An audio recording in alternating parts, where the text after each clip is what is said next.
नमस्कार मित्रों, दीपक शर्मा। स्वागत है आप सभी लोगों का हमारे खास और विशेष कुंडली के रहस्य कार्यक्रम में।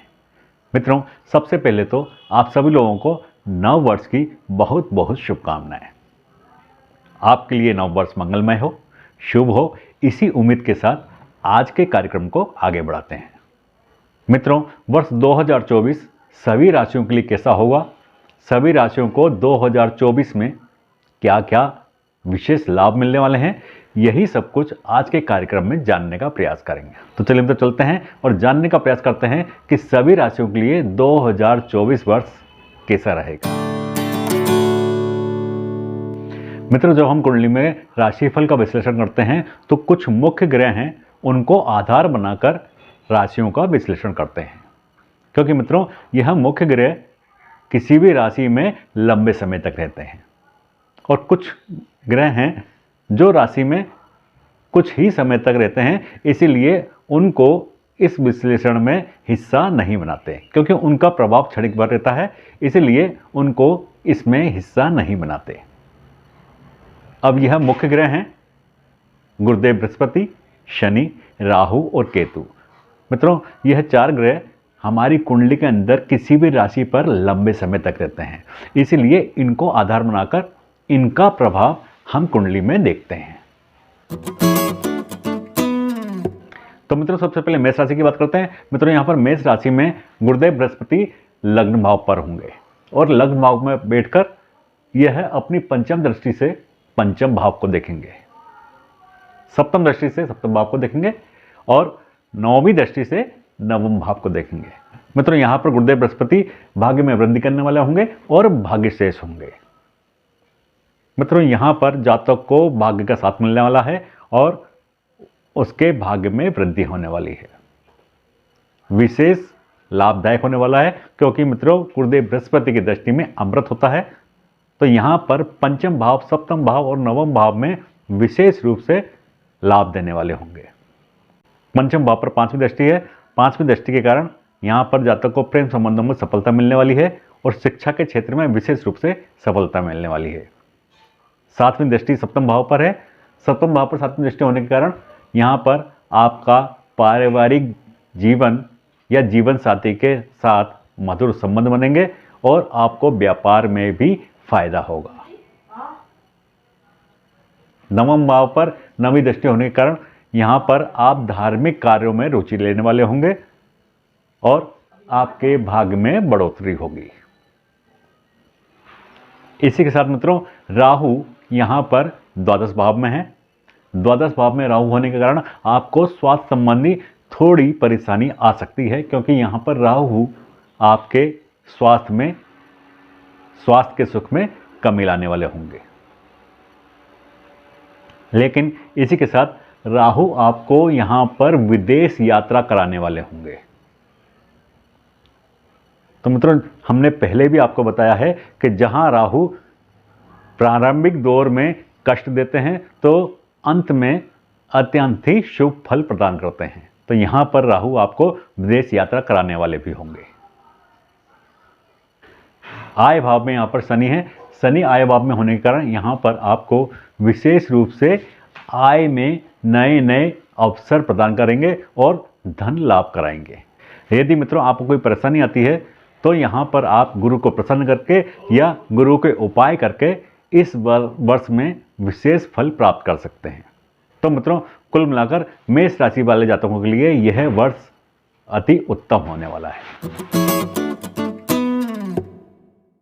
अब मित्रों, वृष राशि की बात करते हैं। मित्रों, वृष राशि में गुरुदेव बृहस्पति द्वादश भाव में होंगे, राहु 11वें भाव में होंगे और शनि कर्म भाव में होंगे।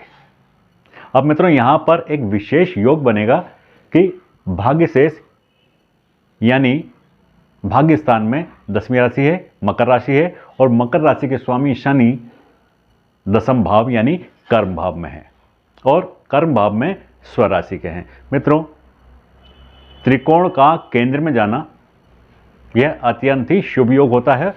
मित्रों, यहां पर एक अत्यंत ही शुभ योग बन रहा है। त्रिकोण के स्वामी यानी भाग्य शेष कर्म स्थान में यानी कि 10म भाव में बैठे हैं, यानी कि शनिदेव। और अपनी ही राशि स्वयं की राशि में बैठे हैं, इसलिए यहाँ पर शश नामक राजयोग का निर्माण कर रहे हैं। मित्रों, अत्यंत ही शुभ योग है और इस शुभ योग का लाभ जातक को विशेष रूप से यहाँ पर मिलने वाला है। जातक को धन की प्राप्ति होने वाली है और व्यवसाय में, कैरियर में अत्यंत ही शुभ लाभ होने वाला है। कैरियर में उन्नति मिलने वाली है और यदि जातक राजनीति में है तो राजनीति पे भी उसको विशेष लाभ की प्राप्ति होने वाली है। मित्रों, यहाँ पर शनिदेव उसके भाग्य में भी वृद्धि करेंगे और उसको व्यवसाय में भी लाभ प्रदान करेंगे। तो वृष राशि वाले जातकों के लिए यह वर्ष अत्यंत ही शुभ फल देने वाला है।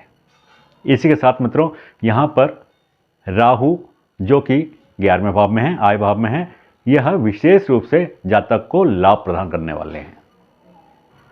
लेकिन मित्रों, यहाँ पर आपके पारिवारिक सुख में थोड़ी कमी होने वाली है, क्योंकि शनि देव की 10वीं दृष्टि आपके सप्तम भाव पर होगी और राहु की 9वीं दृष्टि भी आपके सप्तम भाव पर होगी। इसलिए ध्यान रखें कि अपने जीवन साथी के साथ आपके संबंध अच्छे हों।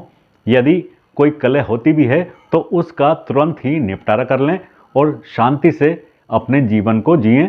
अन्यथा मित्रों, यह कलह आपके लिए परेशानियां पैदा कर सकता है। आपको विशेष रूप से सावधान रहने की जरूरत है। इसके अलावा मित्रों, सभी कुछ आपके जीवन में अच्छा होने वाला है। तो कुल मिलाकर कह सकते हैं कि यह वर्ष 2024 वर्ष आप लोगों के लिए अत्यंत ही शुभ लाभ देने वाला है और अत्यंत ही शुभ समाचार भी देने वाला है। अब मित्रों, मिथुन राशि की बात करते हैं। मित्रों, मिथुन राशि में गुरुदेव बृहस्पति 11वें भाव में होंगे, राहु 10वें भाव में होंगे और शनिदेव 9वें भाव में होंगे, यानी भाग्य स्थान में होंगे। शनिदेव यहाँ पर भाग्य में वृद्धि करने वाले होंगे, जातक की रुचि धर्म कर्म में बढ़ाने वाले होंगे। मित्रों, यहाँ पर राहु 10वें भाव में है और 10वें भाव में राहु जातक को थोड़ी परेशानी देने वाले होते हैं।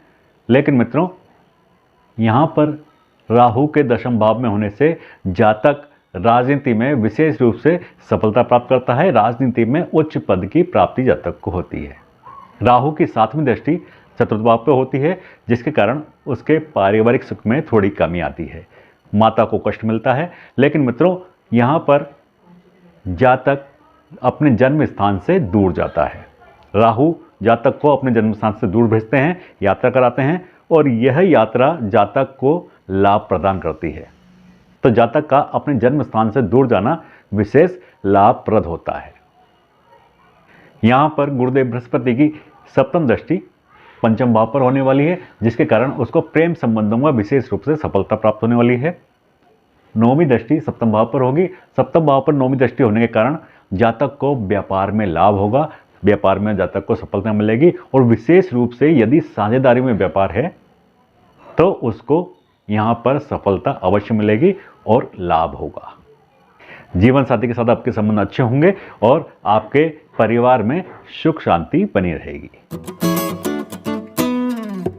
अब मित्रों, कर्क राशि की बात करते हैं। मित्रों, कर्क राशि में गुरुदेव बृहस्पति 10वें भाव में होंगे, कर्म स्थान में होंगे, राहु 9वें भाव में होंगे और शनिदेव 8वें भाव में होंगे। मित्रों, यहाँ पर गुरुदेव बृहस्पति कर्म स्थान में होंगे। गुरुदेव बृहस्पति के कर्म स्थान में होने से आपको करियर में उन्नति करने के अवसर तो मिलेंगे, लेकिन मित्रों, यहाँ पर आपको परेशानियाँ भी मिलेंगी, क्योंकि शनिदेव की 3री दृष्टि आपके कर्म भाव पर होगी। उसी के कारण आपको परेशानियों का सामना भी करना पड़ेगा। बनते बनते काम आपके बिगड़ेंगे, अवसर तो मिलेंगे लेकिन आप उनका लाभ नहीं उठा पाएंगे। गुरुदेव बृहस्पति की 5वीं दृष्टि धन भाव पर है। जातक को इस वर्ष विशेष रूप से धन लाभ होने वाला है और व्यवसाय में भी उसको लाभ मिलने वाला है। लेकिन मित्रों, क्योंकि कर्क राशि पर शनि देव की ढैया चल रही है, इसी कारण से यहाँ पर उतार चढ़ाव देखने को विशेष रूप से मिलेंगे। कुछ समय के लिए सुख मिलेगा तो कुछ समय के लिए जातक को दुख भी मिलेंगे, यानी कभी उतार रहेगा और कभी चढ़ाव रहेगा। कुल मिलाकर कह सकते हैं कि यह वर्ष आप लोगों के लिए मिला जुला रहेगा। और विशेष रूप से मित्रों, जब मई में गुरुदेव बृहस्पति अपना राशि परिवर्तन करेंगे, उसके पश्चात आपके जीवन में विशेष रूप से बदलाव आएगा। तो मई के बाद विशेष बदलाव आपको देखने को मिलेगा। राहु नवम भाव में है, भाग्य भाव में है, तो यहाँ पर राहु भाग्य में वृद्धि करने वाले होंगे। आपको इसी कारण से नए नए अवसर मिलते रहेंगे। तो मित्रों, यह था हमारा आज का 4 राशियों का वार्षिक राशिफल। अगले कार्यक्रम में बाकी की राशियों का राशिफल जानेंगे और उनके बारे में विस्तार से चर्चा करेंगे। तो मित्रों, मिलते हैं हमारे अगले कार्यक्रम में। तब तक के लिए मित्रों आगे दीजिए। नमस्कार, जय श्री राम।